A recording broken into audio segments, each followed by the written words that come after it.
पण तो बघ ना हे तो बघ इतका हुशार आहे शिरा नाही घालत तोंडात शुगर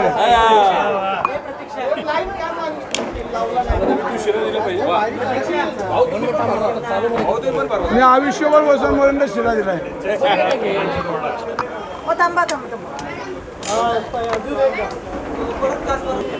नाही नाही काँग्रेसचा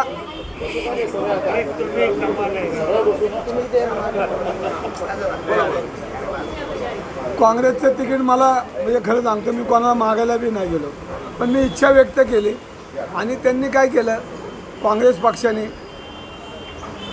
सगळ्यांचं जनमत घेतलं पुण्यामध्ये आणि उमेदवार कोण असावा काँग्रेस पक्षाचा ह्याच्या जागी त्यांनी जनमत घेतला आणि जनमतामध्ये मला लोकांनी लाईक केलं मग किती केलं काय केलं पण सगळ्यांपेक्षा मला लाईक केलं आणि मग काँग्रेस पक्षाने त्याच्यावर मला उमेदवारी दिली म्हणजे मी नेहमी म्हणायचं की मी पुणेकरांचा उमेदवार आहे पुणेकरांनी शिफारस केलेली आहे आणि काँग्रेस पक्षाने पुणेकरांना विश्वास ठेवून मला उमेदवारी दिली त्यामुळे मी पुणेकरांचा उमेदवार आहे मी सारखं सातत्याने महिनाभर तेच बोलत होतो आणि म्हणून मला काँग्रेस पक्षाने यावेळेला जो सर्वे केला त्याच्यामध्ये माझं नाव आलं आणि मग राहुल गांधींच्या मार्फत माझं तिकीट पुण्यामध्ये मला वाटतं की पहिला दुसरा दिवस होता प्रचाराचा मी प्रचाराला गेलो आणि वंशिव वस्तीमध्ये एक आजी मी अजून ते 1000 रुपये जपून ठेवले 1000 रुपये तुम्ही मला पाकिटात घालून दिले मी ते आत्ता माझ्या देवाऱ्यात ठेवले निवडणुकीतलं विचार 1000 रुपयाचं पाकिट ते आजी इतकी वयस्कर आजी होती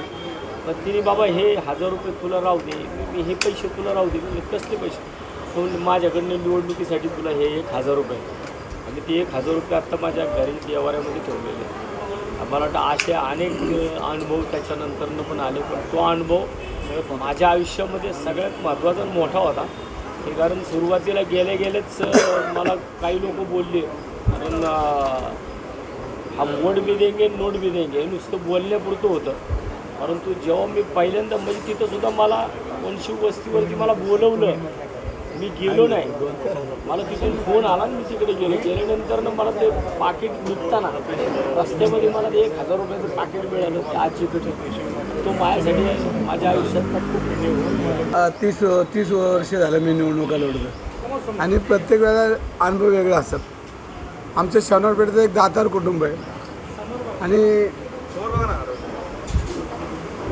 त्यांचा फोन आला होता निवडणूक आपलं कोरोनाच्या काळात आणि भाऊ म्हटले आम्हाला ॲडमिट करून मी तसाच केमला गेल्यानंतर ते दातारला ॲडमिट केला म्हणजे ते पैसे नाही हे नाही जागा नाही ते आपली स्टाईल अशीच पण मी त्याला तिथनं उचलला केमवरून आणि आमच्या मनपाच्या कॅम्पमध्ये नेला ॲडमिट केला पण ते काम करत असताना त्याच्या आई घरात गेली होती त्याला ॲडमिट करताना रात्री 2ला त्याचा एक चुलत भाऊ आणि मी दोघांनी तिचा आजीचा घेतला तर ते कुटुंब रस्त्याने फिरत होतं नवरा बायको ते प्रचारात फिरत होतं तर थोडं मनाला भावून गेलं की अशी बी लोक या जगात आहेत आणि सकाळी चालतात घरी यावायला यायचं म्हणजे हे असे लोकांनी लक्षात ठेवलं आपण केलेलं काम आणि बिबीवाडीमध्ये त्या दातारचा मामा आणि मामी मला भेटले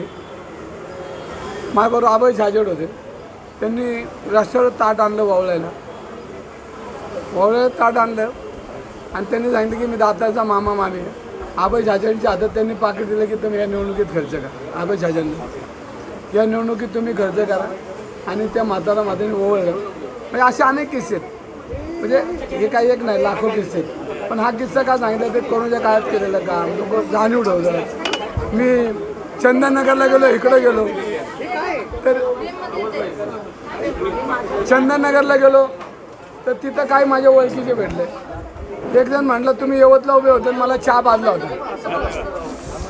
मी यवतमध्ये माझं गाव आहे मी कधी गेलो तरी तिथं चहाला थांबतो आणि मग गप्पा टप्पा एक 10-20 लोक भेटतात तर पुण्यावरून येणारी लोक थांबतात मला बघून एक 2-4 तरी गाड्या थांबतात मी तासभर थांबलो तो म्हणला तुम्ही मला चहा पाजला होता तुम्ही मला ओळखत नाही पण आता मी तो चहाच्या बदली तुम्हाला मी मत देणार असे लोक या ठिकाणी कायम स्वरूपी राहणार ना मी 100% राहणार me on stage me statement केलेलं आहे की जोपर्यंत वसंत मोरे डोळे उघडे असणार तोपर्यंत वंचित सोडणार नाही.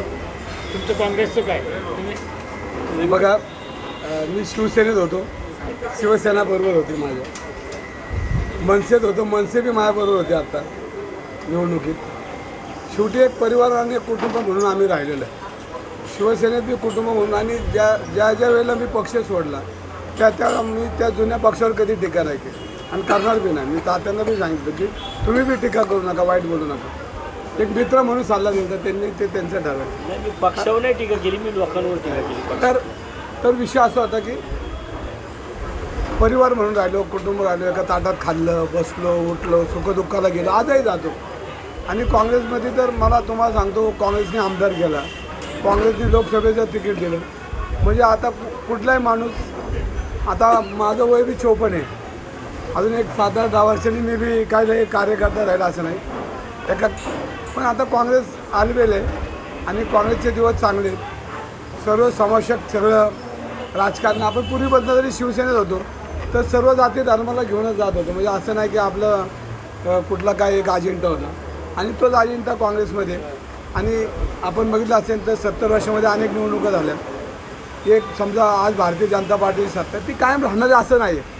मी नेहमी म्हणतो काँग्रेस भर काळामध्ये असताना मी पडलेली आहे देशामध्ये, तर भारतीय जनता पार्टी, कारण हे संविधान आहे, लोकशाही आहे. उलटी पालटी होऊ शकते. आज काँग्रेसचे दिवस चालू होतील, भाजपचे राहतील, पुढं भाजपचे होतील, पण काँग्रेस ही देशामध्ये कधी सामनारा पक्ष नाही. हा पायामुळं रुजलेला आहे. अनेक तज्ज्ञ म्हणतात काँग्रेसचे नेते आळशी आहेत, पण मतदार आळशी नाही, तो काँग्रेसला मतं टाकतो. आज तुम्ही कुठे गेलं तर काँग्रेसला मतं आहेत. तुम्ही गेलं तर 5-50 हजार कोथरूडला बी मतं आहेत. म्हणजे असं नाही की मतच नाहीत. आणि कसब्यात गेला तरी मतं आहेत, आणि शिवाजीनगरला गेलं तरी काँग्रेसची मतं आहेत. आणि काँग्रेसची मतं फक्त आकार द्यायचं काम कार्यकर्ते करतात. मधल्या काळात जरा मोदी लाट होती, पण आज तुम्ही पहिल्या म्हणलं कुठल्या लाट राहिल्या नाहीत. राज ठाकरेंनी सांगितलं की पलोक्रमा झाला मागच्या वेळेला, त्याच्यावर मोदी होती, पण यावेळेला कुठलीच लाट नाही. यावेळेला जनतेची लाट होती आणि ती लाट दिसत होती, पण ती आता पिटीत आहे. ती पण निवडणुका चांगल्या झाल्या, कुठं वाद झाले नाही शक्यता. पण एक पैशाचा किस्सा सांगतो. मला नितीन कदमनी फोन केला की म्हणजे हे पैसे वाटतात, तुम्ही भाऊ जरा या. आणि मी 2 तास पोहोचलो पोलीस स्टेशनला, आणि 2 तास पोलीस स्टेशनला पोहोचलो. तात्याने बी आला असेल फोन, पण तात्याने ते तर 2 तास मी गेलो तर पोलीस तिथं का हालचाल करत. मी गेलो मांडी घालून बसलो, आणि मग पोलीस यंत्रणा पळायला लागली.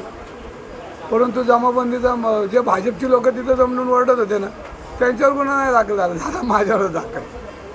जमाबंदी मीच केली आणि भाजपची लोक बी माझ्याबरोबरच, आणि मग दोन्ही लोकांवर जमाबंदीचा तसा गुन्हा दाखल व्हायला पाहिजे. पण पोलीस कितपत ऐकतात तुम्हाला माहिती आहे. आता सत्य पण मला वैयक्तिक नोटीस दिली घरगुती, म्हणजे ते जाऊ द्या, तो विषय ना. पण निवडणूक ज्या पद्धतीने होत होती, केसकर साहेब होते, मटकरी होते, आम्ही होतो सभागृहात, पण आम्ही महानगरपालिकेमध्ये कधी कुरघोडीचं राजकारण केलं नाही.